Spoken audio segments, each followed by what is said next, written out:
జోగులాంబ గద్వాల జిల్లా వ్యాప్తంగా మున్సిపల్ ఎన్నికల నామినేషన్ ప్రక్రియ కొనసాగుతున్న నేపథ్యంలో పోలీసులు గట్టి బందోబస్తు ఏర్పాటు చేశారు. గత 3 రోజులుగా నామినేషన్ కేంద్రాల వద్ద ప్రత్యేక భద్రతా చర్యలు తీసుకుంటూ ఎలాంటి అవాంఛనీయ సంఘటనలు జరగకుండా పర్యవేక్షణ కొనసాగిస్తున్నారు.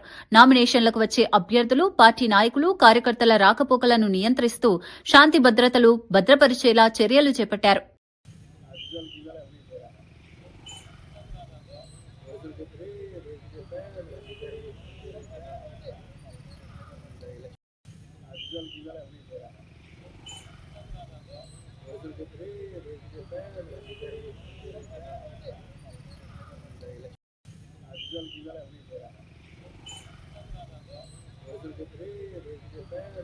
Visual. 。 . 。 。 。 . 。 。 . 。 . 。 . 。 。 . 。 。 。 。 。 。 。 。 。 。 。 。 。 。 。 。 。 。 。 。 。 。 。 。 。 。 。 。 。 。 。 。 。 。 。 。 。